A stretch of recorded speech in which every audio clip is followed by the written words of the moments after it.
Hey guys, I'm Tyler. Welcome to my YouTube channel. Today we're talking about R50 Pathfinder QX4 buyer's guide. If you're looking to buy an R50, if you're looking to buy a QX4 Nissan Pathfinder 96 to 2004, these are some things that you can be looking out for, and these are kind of the options that you're working with. The first thing you're going to notice about the R50 Pathfinder, specifically the Nissan, is that there's a facelift at the 1999 and a half model year. So from 96 to 99, the front fascia and the front grille, headlights, they all look a little bit different than from 1995 to 2004. So that's the first thing you're gonna notice. Those are just two different body styles, but not a lot changes other than just kind of the front body. The manual transmission in these vehicles is available from 1996 to 2002. After 2001, they get a lot rarer. It's a lot easier to find about 96 to 2000 that are manual. The automatic transmissions, they need regular fluid changes. If you find an automatic transmission that hasn't been taken care of, it's probably going to be on its way out. One of the big issues with Pathfinders that you may not be used to looking for in other vehicles is rust, specifically strut towers. So in the front there's struts, kind of the wall along the strut will rust out, and that wall basically goes from the unibody all the way up into the fender well, and it'll rust right in the middle, and so your fender well will separate from the unibody, and you'll basically, from the tire, you'll be able to see into the engine bay once that rust gets bad enough. Now, there's a fix for it, but it's kind of spotty. Some dealerships will do it, some won't. My advice would be, if you see a vehicle that has any kind of rust in that strut wall area, avoid it. It's just a big hassle, and it's super dangerous once it fully rusts through. The first engine that was put in the R50 Pathfinder, the 3.3 liter VG33E, this is a timing belt non-interference engine that you can find from 1996 to about 2000, 2001, depending on how where in the 2001 model year you end up at. But for sure in a 2000, it's going to have a VG33E. Now this engine's 168 horsepower with 196 foot-pounds of torque. It's pretty reliable. Exhaust manifolds have been known to crack. That's one of the bigger things that is a pain to fix if it does happen, and that's one of the known issues, I think. But really I don't see a lot of people coming across that. It kind of takes certain driving conditions and characteristics to make that happen, from what I understand. VG33, it's a solid engine. It'll go a long ways. It's not super powerful, quick. It's not all that great for towing, but in terms of reliability, that's the better engine that they put in the R50.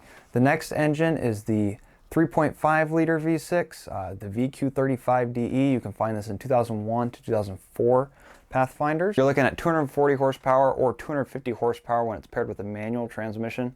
The manual transmission only being offered in 01 and 02.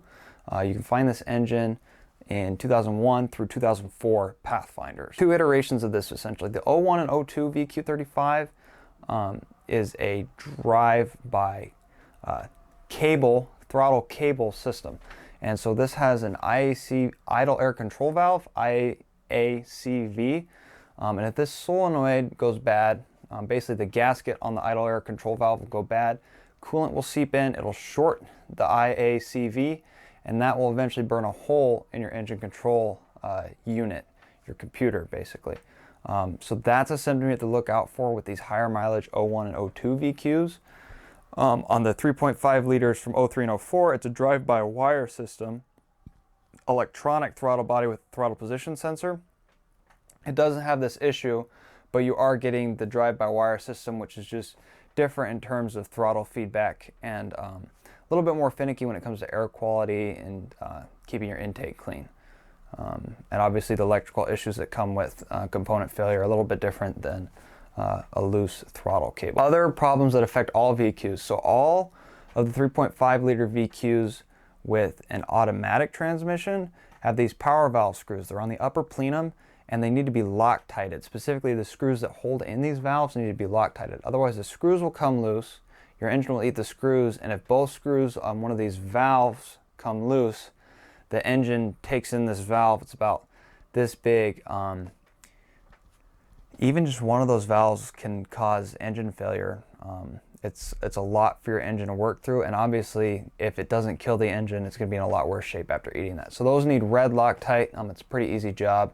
I've done it myself. Not too daunting. The VQ, both in the Pathfinder and where it shows up in the Maxima, the Zs and the G cars that Nissan and Infiniti made, they're known for leaking and burning oil. So on the 3.5 edition of the R50, the oil cooler, the valve covers, the PCV will all be problems burning and leaking oil, but also there's a known issue essentially where the catalytic converters foul up due to bad gas or whatever, and this eventually leads to scoring in the cylinder walls, which leads to burning oil. My R50 is a 3.5 liter 2003 Nissan, and it burns a lot of oil.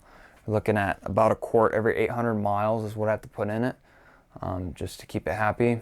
So, you know, by the time I do an oil change, I've already gone through 5 quarts of oil, topping it off. If you get a well taken care of VQ, it's a lot less likely to burn oil. It seems like the ones that are bad, poorly taken care of, obviously burn more oil, but it is something as they age that you can run into on these. I know a lot of people have that problem, which is again why I say the VG33E is just more reliable. It doesn't have lots of oil burning or leaking issues, really. The VQ35, it's recommended that you run premium fuel and only, so 91. That's why I always run mine on. It seems a little less happy on 87, so I always keep it running on premium fuel. Neither of those engines is going to get you great MPG. They just don't.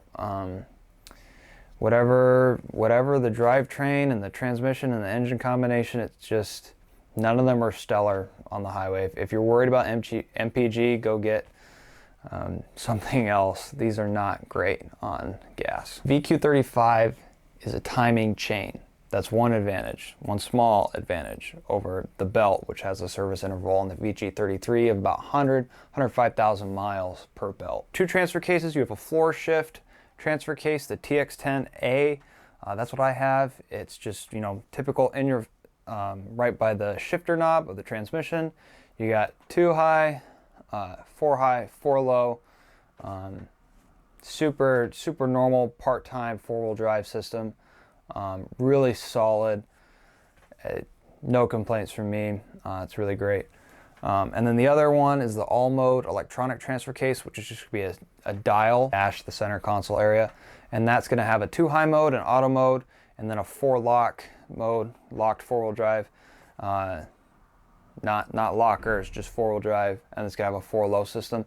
The electronic transfer case is a slightly lower crawl ratio, if that matters to you, and then obviously has that all-wheel drive mode, which is preferred by some. It can be very useful for situations where you might suddenly find yourself needing 4-wheel drive and not want to have to do the shift. The car will do it for you. It's a pretty good system. It's clutch based in the transfer case, so that all-wheel drive is it's pretty handy, pretty slick, especially for when this car came out. And you can find that all-mode transfer case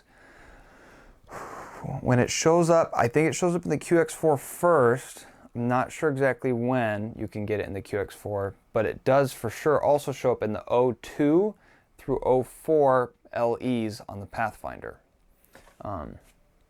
And then, yeah, that's when you can get it. Otherwise, anything else would be that TX10 part-time 4-wheel drive system. You've got 2 choices for gears in the differentials. There's a 4.363 ratio. You can find that in any model year of Pathfinder, and it's really not based on trim. You can find it just about anything in QX4s as well. And then the other one is a 4.636 gear ratio, which you can find in 96 to 02 Pathfinders and QX4s. QX4 ends at 03. But so those 02, sorry, yeah, those 03 to 04 R50s only show up with 4.36 gears, whereas you can get 4.6 in just about anything from 96 to 02. It's not really dependent on trim. And then as far as traction aids, there's a limited slip differential available on every model year R50 from 96 to 02. It's, again, hard to predict which vehicles have it. You just got to look at the VIN plate in the engine bay. For gear ratios, you have to look at the VIN plate in the engine bay. For limited slip diffs, you got to test it or see a sticker on the rear diff. So there's a rear limited slip available for every model of your Pathfinder.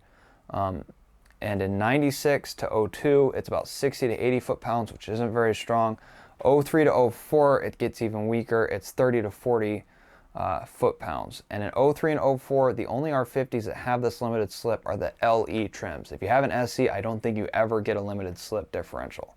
But at 30 to 40 foot-pounds, it's not a deal breaker. Suspension changes, really not much changes across the model years. There's the engine, there's the facelift, that's about it.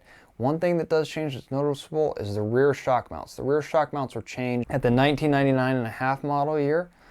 It appears from the research that I've gathered, Nissan doesn't really have any information on this, but from what I've gathered, at 1999 and a half, the rear shock mounts change, and this helps keep the trailing arm bushings in better shape from what I understand. On the 96 to 99 models especially, the trailing arm bushings wear, and once they get worn, you get this death wobble or death sway where the rear end sways a lot at high speeds. The stock, strut part numbers change to kind of accommodate engine weight and things like that throughout the years, but nothing really changes. Every single Pathfinder's front McPherson struts with rear 5-link suspension. They all have an H233B 9-inch rear end and an R200A about 8-inch front diff. But the R200A that we get is unlike any other Nissan R200 diff. It's very special, which is actually a bummer because nothing swaps into it. Trims, early on there's XE, SE, LE. By 1990, by 2001, you're just down to SE and LE. These are just, kind of basic, standard luxury trim. You can see them for yourself. With where the used market's at, it's going to be hard to just say, man, it's got to be an LE. You're probably going to be stuck with what you get unless you live in a really hot spot for these in terms of used ones. I know kind of the Seattle, Portland area, that side of the United States still has a lot of these going up for sale. Prices are going up here and there. I've heard Canada's market is going up for these. The Pacific Northwest is kind of holding steady or going up. These are getting a little more desirable as people run out of 4Runners to buy, it feels like. But yeah, trim packages. Nissan throws a bunch of different crap together for their trim packages. It's not super reliable to tell what features come with what. I would just, whatever you're interested in looking at, go see what it has in person, instead of trying to figure out the exact trim model that it is and what it should all be equipped with. Cool other add-ons that show up, or things that you would hope are there but are missing. There's no R50 or QX4 that comes with a factory locker, front or rear. There's no front limited slips. There's just rear limited slips. There's a tire carrier that's steel, available from 96 to 99 on the R50. And then there's a 1999 and a half model aluminum spare tire carrier. Very rare, very difficult to find. Please let me know if you find one. I want to see it. Incredibly rare to find. I don't know that it was offered for more than 6 months. It seems like it only came on the 99.5 SE limited with the off-road package. Super rare, but very cool if you can find it. So the tire carrier is a cool little feature. Other than that, I mean, that's that. Some of my favorite combinations, just depending on use, obviously that 99.5 SE with the aluminum tire carrier is such a rare spec of R50. I think it's an awesome buy if you can find it. As someone who appreciates Pathfinders, that one holds a special place in my heart. I had one of those when I was a kid that my dad drove. Very, very cool spec of an R50 Pathfinder. Any of the 99.5 to 01s, they've still got the VG33, but they've got the facelift look, which is a cool combination because you get the reliable engine, but you kind of get the updated front grille and headlights and the nice interior options. And then if you can get a 2001 to 2002 VQ with the manual transmission, that's obviously an awesome combination. You get a VQ, you get 250 horsepower, and you get a manual and an old 4x4. That's a pretty stellar combination. And since it's a manual transmission, you don't have to worry about the power valve screws. And on those 2001s, you can get a luxury edition Pathfinder. You can get the LE trims, you can get the leather and all the nice stuff, but you can also get it with the floor shift transfer case. So if you wanted one or the other, that would be an incredibly interesting combination. Would be the 2001 LE. Now you're not going to be able to get it as a manual, I don't think, on an LE, but you would get that manual transfer case if you wanted it, which is nice. The 96 to 99 with the tire carrier, that's nice too. You get the VG33E, get a little tire carrier. That's a vintage looking 4x4 platform right there. And then another super popular thing to go for is anything with the all mode transfer case, the 02 to 04 LEs or the QX4s. If you just want to go snowboarding, carry around some gear in your Pathfinder, or go hiking, camping, you just want some all-wheel drive, some ground clearance. I mean, you still get 4 high and 4 low if you need them, but you just need a weekender vehicle. Getting a luxury edition with the all-mode transfer case keeps it super simple, super reliable, and super safe. So I could see someone picking that up if they're not really looking for off-roading super hard or even necessarily overlanding. You just need a weekender. Like, that's a good spec of R50 to pick up as well, assuming that your VQ is still in good shape. But there's nothing wrong really with any given model year of the R50. I think they're all pretty well thought out, pretty well designed for what they were. You know, just to get out and go 4x4 that's flexible for driving around town, but they're good weekenders too. They're fun little cars to have. I've enjoyed mine. Yeah, that's my buyer guide. Really, you know, just general used car advice like that to watch out for. But specifically with R50, this is my buyer's guide. Things to look out for, things to watch. So thanks for watching, guys. Please hit the like button. Let me know if you have any questions. Leave a comment. I'd love to hear what you guys are thinking about, what R50s you've bought or looked at, and what kind of trim packages and things interest you. Thanks, guys. Catch you later.